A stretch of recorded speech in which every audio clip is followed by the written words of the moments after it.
Y como señalábamos pues en la introducción, vamos a hacer un balance del problema del agua en el Perú, que es un problema complicado, complejo, difícil, delicado, de una institucionalidad que todavía no está suficientemente desarrollada y que pues hay que efectivamente promover. Hemos invitado a Abelardo de la Torre, quien ha sido jefe de la Autoridad Nacional del Agua hasta hace un año, y bueno, él ha formado parte, ha dirigido, coordinado este grupo de trabajo vinculado al tema del agua, que formó parte de este grupo grande sobre competitividad que dirigió Luis Carranza en el Centro para la Competitividad y el Desarrollo de la Universidad de San Martín de Porras. Y también estamos con Luis Alberto Sánchez, que es director técnico de la Autoridad Binacional del Lago Titicaca, y que también formó parte de ese grupo de trabajo que elaboró un diagnóstico y hizo una propuesta, o un conjunto de propuestas para mejorar el manejo de este recurso, que en un país como el Perú pues es vital. Buenas noches, ¿cómo están? ¿Cómo les va? ¿Qué tal? Bueno, quizás podemos comenzar rápidamente con un breve diagnóstico. Antes del diagnóstico, la Autoridad Nacional del Agua se creó con mucha expectativa. Usted fue presidente en los primeros meses y de pronto, y otros de aquí en este programa recuerdo que lo denunciamos, salió por razones políticas en buena cuenta, quizás porque no era compañero, no sé qué, y metieron compañeros en la Autoridad Nacional del Agua, que debería ser una entidad absolutamente técnica. Y este último año ha habido varios cambios, ¿no? Es decir, no se puede consolidar ninguna. ¿Qué ha pasado en el ANA? Sí, en realidad en este año, después que salí yo, han habido 3 jefes de la ANA. El último es el que está en ejercicio hace un par de meses, el ingeniero Parador. Y sí, lamentablemente no ha habido estabilidad de una posición tan estratégica en el tema del agua, porque y es estratégica no necesariamente por mi persona, sino que era un equipo que trabajamos juntos con mucha intensidad los últimos 4 años para poder promover esta ley que salió finalmente, su reglamento y toda una política y estrategia que está aprobada multisectorialmente. La trabajamos a nivel nacional. Con el ingeniero Sánchez acá hemos hecho cientos de talleres tratando de vender la idea y creo que lo logramos, pero no se puede quedar en las ideas, en los papeles, ya había que ejecutarlo, o sea, ponerlo en marcha todo eso. Eso es lo que no ha ocurrido hasta el momento, ¿no? Mi gestión terminó cuando logré por consenso que se aprobara el reglamento de la ley también digamos, la posesionamos en el país con talleres, y ya era poco lo que tuve oportunidad de comenzar a implementar estas cosas, ¿no? Algunos conflictos que manejábamos, pero recién comenzamos. ¿Y no se ha podido implementar nada, digamos, este último año? No se ha hecho porque hay que comenzar, porque la institución tiene que estar implementada, o sea, tiene que crearse sus autoridades regionales, que son 14, de las cuales creo que hay 3 nada más, todavía no operando necesariamente. ¿Y esto por qué? ¿Por los cambios que ha habido? ¿Porque no hay gente? ¿Porque los sueldos no alcanzan? ¿Por qué razón? En parte por lo que yo entendía era de que el presupuesto no alcanzaba para financiar la implementación de estas autoridades, aunque cuando yo salí se había quedado financiado para los que se llamó las cuencas piloto. Entiendo que no se puede trabajar en las 14 regiones de inmediato, pero había que trabajar en las piloto, que eran 6. Claro. Y eso iba a servir para que por contagio, por imitación, todos se empujaran a que se crearan en los demás lugares, y la ANA estaba preparada para hacerlo. Entonces se han creado muy poquitas y no operan. El problema es que no operan, aunque son pocos.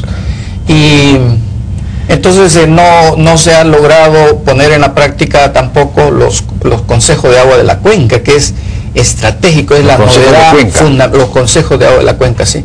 Le decimos de agua de la cuenca para no confundir con el consejo municipal, consejos de agua de la cuenca. Entonces esto es clave, porque todos los conflictos que tenemos es precisamente porque no hay un ambiente de diálogo. ¿Dónde dialogar? ¿Cuál es el ámbito donde se va a discutir las ideas de cómo impulsar la gestión del agua? Entonces el consejo de cuenca era la clave, y había a nivel nacional, producto de los talleres que hicimos, una enorme expectativa por crearlos, tanto que se han creado en forma improvisada, o sea, en forma informal.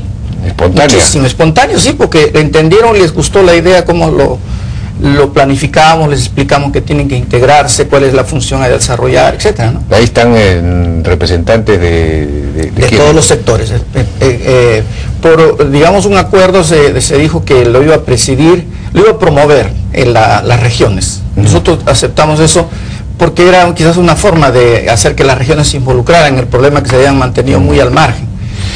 Pero está integrada al Consejo por los usuarios, por los distintos sectores públicos que tienen que hacer en la cuenca. Entonces está el área de agua potable, agricultura, minería, porque es el ámbito donde se iba a discutir. Claro.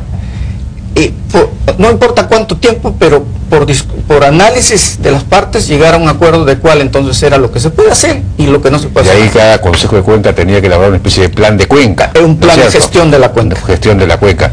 Ahora, usted dice gobiernos regionales, pero te he visto en el propio diagnóstico que las regiones, los departamentos a veces cortan cuencas. Sí. Es decir, las cuencas no están delimitadas de una manera geográficamente coherente, digamos. Claro, no se tuvo esa visión cuando se planificó el ámbito, porque fueron departamentos en realidad. Claro, sí, pues. Entonces, en lo que hemos promovido, y la ley también así lo dice, se han creado, y la ANA ya tiene aprobado, eso ya está obligatorio, las cuencas, donde por eso la mayoría de cuencas que la ANA reconoce, que está publicado, son binacionales o hasta birregionales o hasta trirregionales. Pero ya hay todo un procedimiento cómo trabajar juntos. Ya, de acuerdo. Y hablando de cuencas, la cuenca del lago Titicaca es una cuenca que sí está perfectamente definida y además tiene una autoridad, algo asombroso. ¿Cómo así funciona esto y cómo funciona con Bolivia? Bueno, efectivamente la autoridad del lago Titicaca ha sido creada con el fin de implementar un plan de gestión. O sea, lo que se ha hecho primero entre Perú y Bolivia es hacer un acuerdo sobre un plan de gestión. Este plan de gestión evidentemente refleja necesariamente en sus resultados el grado de intención que han tenido los mismos países en implementarla, ¿no? Y eso es justamente lo que falla. Cuando se teoriza sobre la gestión, cuando se habla teóricamente, se quiere una perfección, pero el problema se presenta cuando se quieren implementar las acciones. Yo pienso que el problema, el Plan Director Global Binacional está bien planteado, pero ahí exige de que ambos gobiernos cumplan con cierto tipo de obras, ¿no? En el caso de la cuenca del lago Titicaca, el Perú está en una zona favorecida, o sea, está aguas arriba del lago Titicaca, entonces su gestión es menos dependiente. Todo lo contrario ocurre en la zona sur. En la zona sur tenemos que todos los departamentos de La Paz y Oruro dependen fundamentalmente de lo que les pueda dar el lago Titicaca y las correntías del río Desaguadero. Entonces ahí es donde el mismo plan contemplaba un conjunto de acciones que debería de implementar Bolivia, que desgraciadamente no las ha llegado a implementar. Entonces han pasado años de la implementación de la ALT, 14 años de la implementación, y hasta ahora en obras se han hecho muy pocas, solamente aquellas que están muy cerca del Perú, pero las obras que se deberían de haber hecho en Bolivia no se han construido. ¿Que el Perú sí está cumpliendo con su parte o tampoco? El Perú ha cumplido en construir la mayor parte de las obras y de infraestructura mayor, pero todavía al Perú le falta implementar el aprovechamiento ya mucho más en productivo de toda aquella inversión que ha realizado, ¿no? Entonces hay también problemas de gestión en el Perú. ¿Esas obras qué son? ¿Obras vinculadas a represamientos? Son fundamentalmente a regulación de y ríos. a distribución, o sea, son canales y son represas, ¿no? De acuerdo. Bueno, tenemos que ir, si me permiten, a una pausa y regresamos. Por supuesto.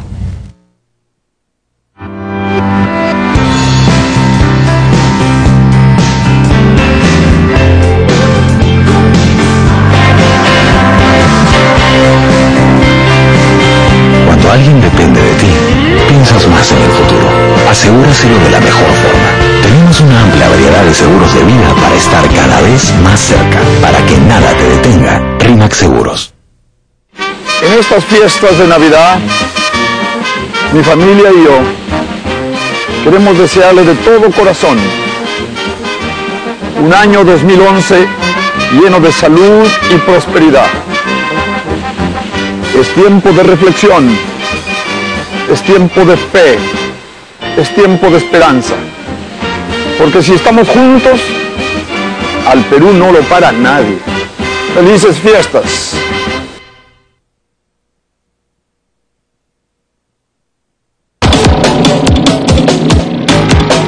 Seguimos conversando entonces con Abelardo Latorre y Luis Alberto Sánchez sobre el tema del agua, que es un tema muy importante, que requiere un manejo mucho más, serio del que estamos teniendo como país hasta ahora. Empecemos a ver algunos problemas específicos. En lo que concierne al desperdicio del agua, por ejemplo, la costa, se dice muy claramente acá en este diagnóstico, tiene la mínima disponibilidad de agua, creo que es 1 o 2% del agua. 1.8% del agua está en la costa, pero el 66% creo de la población, 65% de la población está en la costa. Entonces puede haber incluso estrés hídrico, como se le llama, ¿no es cierto? Al mismo tiempo, por ejemplo, en los valles del norte se siembra arroz, que es un cultivo acuático, se siembra en un desierto, lo cual pues es un contrasentido, se está salinizando todos los valles, y eso no hay manera de controlarlo. El otro día conversaba el algodón Pima, por ejemplo, que es el algodón pues por el cual nos conocen a nivel mundial. El área del Pima se está reduciendo cada vez más, pese a que en teoría pues debería tener mucha demanda. ¿Por qué? Porque como el agua no cuesta en el valle de Piura, de Chile, en fin, entonces la gente pues siembra arroz, que es lo más sencillo de sembrar, y están desplazando al Pima. Esto es un crimen. ¿Y qué se puede hacer frente a eso? Sí, efectivamente, usted es uno de los que más lucha en este tema, lo he escuchado siempre. Y efectivamente es clave en todo este manejo del agua. En el agua hay mucha dejadez en esto, que la ANA y la ley y todo lo tiene visualizado con 3 medidas que son fundamentales, ¿no? Una medida que a veces no se cree que funciona, que es el aspecto cultural. O sea, la gente tiene que entender que es un recurso caro, escaso y finito. O sea, no es un recurso que está ahí siempre para cualquier demanda que se quiera, ¿no? Además de los daños que causa el exceso, que son una pérdida de tierra por drenaje. Entonces un tema cultural. Pero por otro lado también una medida que es muy efectiva es el costo del agua, que usted lo acaba de decir. Ese es clave. O sea, mientras el agua no valga, nadie lo cuida, lo que no vale no sé. Pero ¿quién debe poner el costo del agua? ¿La ANA? La ANA es el responsable que tiene que impulsar este tema. Y hasta ahora en realidad se ha demorado un poco, pero está a camino de iniciar lo primero, que es una metodología. O sea, hay que establecer una metodología para que no haya una reacción muy negativa a esta propuesta. La discusión técnica. Claro, entonces el sustento técnico de cómo se va a mejorar este valor del agua está previsto. Hay un presupuesto, una donación del BID para realizar este estudio. Para hacerlo bien en realidad cuesta un estudio de este tipo. Entonces ya la ANA ya convocó, ya está en vías de contratar a la empresa internacional que se va a encargar de dejar una propuesta metodológica. Entonces este es clave. Claro. Pero la idea no es solo también, y ese es motivo, por eso está previsto una serie de talleres.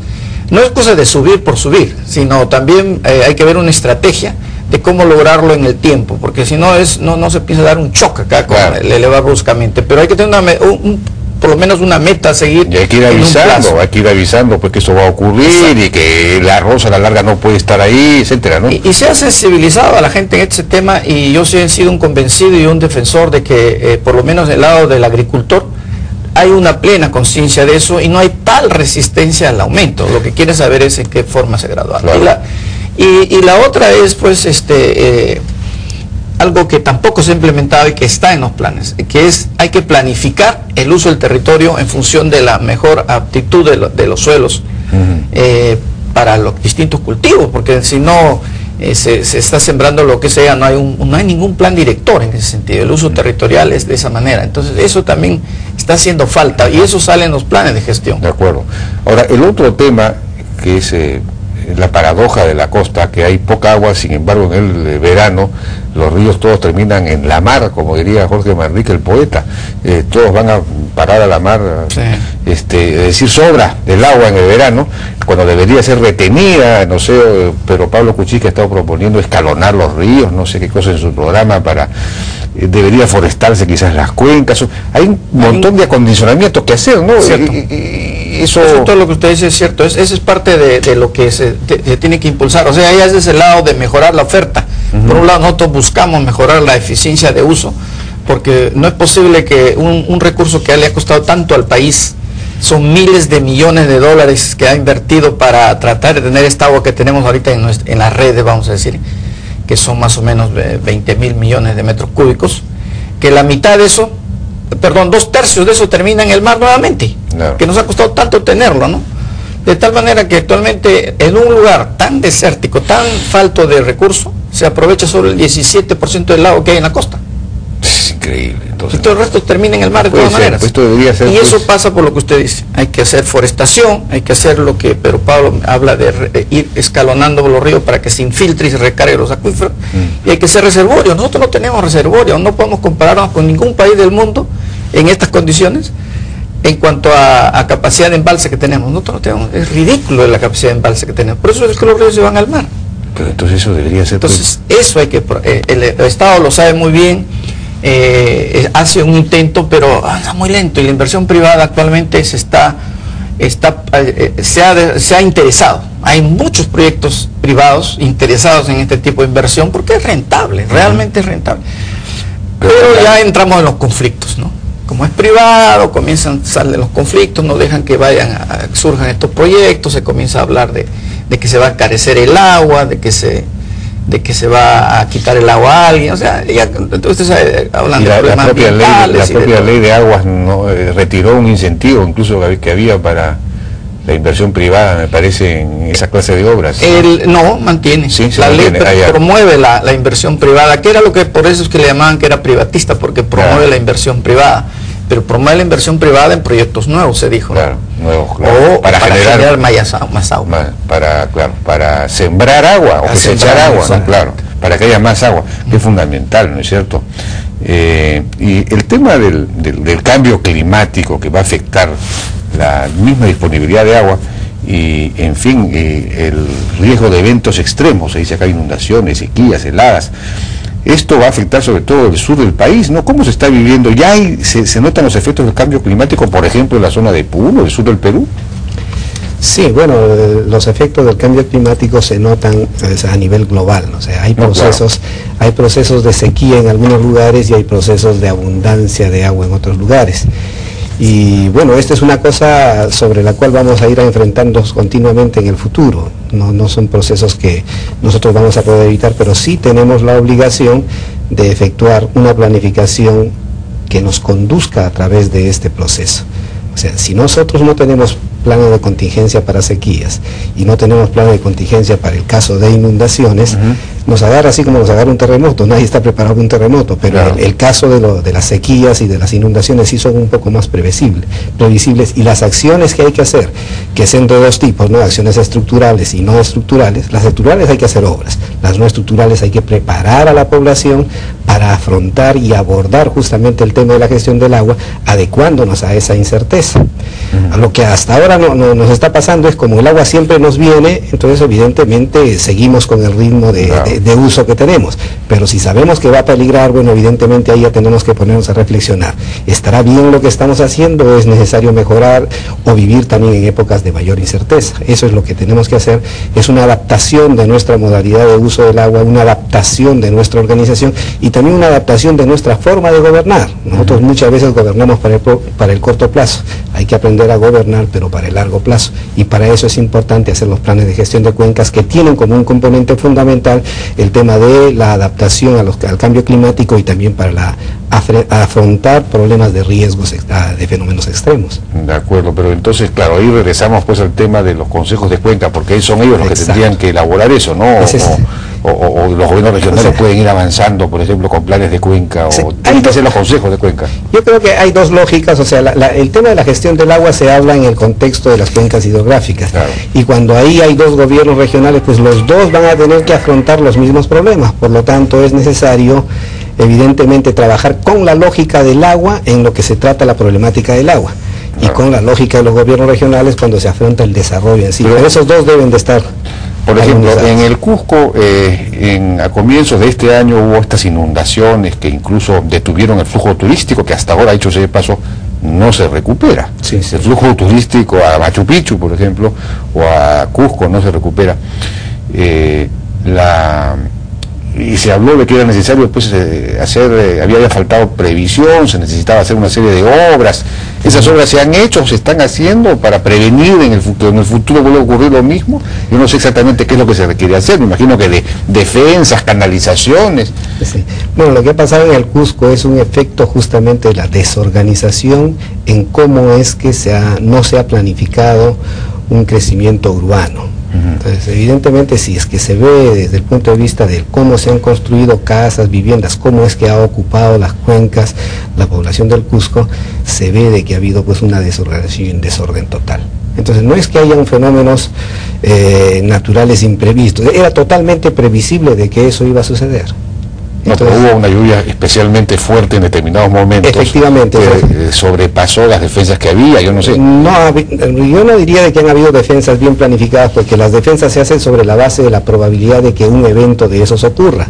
No ha habido esa previsión. Ahora es que el gobierno regional del Cusco y los municipios del Cusco están planteando hacer un plan de gestión justamente que prevea ese tipo, ¿no? Y tienen que necesariamente ir a forzar a un ordenamiento en la ocupación del territorio, claro, para que ese tipo de eventos no ocurra. Sí. Ahora, aquí hablábamos de reservorios o de reservas, reservorios en represas, etcétera, en la costa o en los valles, digamos, ¿no? En las quebradas, etcétera. Pero la sierra también se requiere hacer mucho de eso, ¿no es cierto? En general, en toda la sierra. Inclusive más es en la sierra que en la costa. Cuando sí, pues, hablamos de reservorios no es necesariamente en la zona costera, sino en la parte ya alto andina de esta vertiente de acá, quizás porque interesa más el agua, escasea más. ¿Por qué? Por el problema de la alimentación. Usted sabe que la mayoría de nuestros reservorios se están colmatando muy rápidamente, más rápido de lo previsto. Es porque no es el lugar más apropiado, no, todos los sedimentos llegan. Entonces, pero en la parte de alto andinas hay más posibilidad de conseguir reservorios que no estén dentro del cauce, sino al lado del cauce. Y eso permite entonces también aminorar la posibilidad de estos desbordamientos, porque se regula el agua, ¿no? En el caso de que ha ocurrido en Cusco y que en todas partes pasa, es recurrente. Para los especialistas sabemos que eso va a pasar. El problema es que no se toman acciones y más bien se es imprudente de que las poblaciones van invadiendo áreas que están vedadas, que se saben que son de zonas de riesgo. El Perú tiene en estos momentos planes de desarrollo urbano de 130 ciudades más importantes. El Perú tiene su plan y señala claramente dónde no se puede construir viviendas o hacer alguna actividad de riesgo, pero no se logra controlar, se invade. Entonces no es que el río lo saca, sino que ellos se metieron en el río. Bueno, pero un país pues tan complicado geográficamente como el Perú, que además tiene una tradición de manejo del tema hidráulico desde la época de los incas y antes, mucho antes,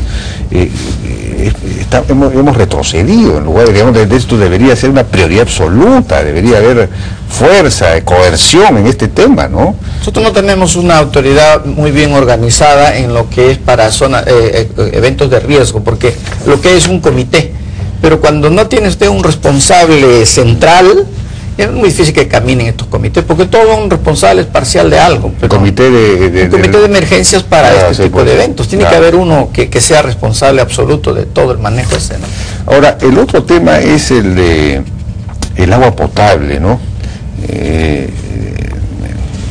Y eso tiene que ver con problemas de gestión también. Estas empresas, estas EPS, empresas públicas, prestadoras de servicios de saneamiento, empresas municipales de agua potable, no funcionan, ¿no es cierto? Están presididas por el alcalde, tienen un directorio político en buena cuenta, y entonces no quieren pues nunca subir la tarifa porque se van a pelear con el vecino, y como no suben la tarifa, no alcanza el dinero para hacer mantenimiento, se deterioran las redes, en lugar de ampliar se reduce la provisión. ¿Cómo vamos a hacer para resolver este problema? Sí, en estos momentos todas las EPS prácticamente están desfinanciadas, no son sujetas de ningún crédito porque tienen deudas tremendas que no hay forma todavía de financiar, entonces están quebradas. Están quebradas, entonces por eso operan muy mal, y operaron siempre mal porque en realidad no se les dio, por ejemplo, una autonomía de funcionamiento técnico adecuado. Eran nombrados pues también políticamente los que dirigían estas EPS, ¿no? Claro. Porque son estatales, no son privados, como debería ser. Y el financiamiento tampoco es apropiado, porque no se financia en función de una buena gestión, sino es una repartición por igual, entonces no se promueve la eficiencia. Entonces, por un lado, reciben muy poco dinero de parte de los usuarios, el Estado no fomenta un presupuesto financiado por resultados, los jefes no son los más indicados, entonces es muy difícil que así funcione una buena gestión. Entonces en estos momentos, y además de eso, el ámbito de estas EPS es muy pequeño, entonces no es financieramente viable sostener cuando tiene un ámbito muy reducido. Imagínense que habría que integrar Por lo menos a nivel de región nosotros pensamos, a nivel de departamento debería haber una EPS. Una empresa de agua potable de toda la región. Pues sí, para que sea o de varias por regiones, economía de escala que funcione. Claro. Pero si va a tener usted, hay departamentos que tienen 5 EPS. Sí, pues. Hay unas que solamente tienen como función, en el caso de Huancavelica, el 25% del departamento, el resto no es de su función. Así no es financieramente viable, ¿no? El único que tiene todo uno solo EPS es Tumbes. No. Entonces, tienen ámbitos muy pequeños, ¿no? 17 de las 50 sí, pues. EPS tienen como ámbito de gestión el 3% de los usuarios del país. Habría que centralizar, ponerles directorios quizás independientes, que no sean políticos, no sé, hay que pensar. Esa es la propuesta, hay que despolitizar el nombramiento, estos tienen que ser técnicos y que lo que aporte el Estado, porque no queda otra que aportar si es que las tarifas no se hacen realistas, tiene que ser en función de una gestión por resultados. Claro, pero tiene que tratar de que sean realistas pues las tarifas también, Sí, porque claro. la gente tiene que pagar agua, si Sí, no... claro. Bueno, no se ha ganado el tiempo libre, es un tema muy importante el tema del agua, que normalmente no se trata porque no está pues en los grandes titulares, pero sí de alguna manera está en los fundamentos mismos del país. Sin agua no vamos a ninguna parte. O sea que yo les agradezco mucho su participación a Abelardo de la Torre, ex jefe de la Autoridad Nacional del Agua, y a Luis Alberto Sánchez, director técnico de la Autoridad Binacional del Agua Titicaca. Muchas gracias.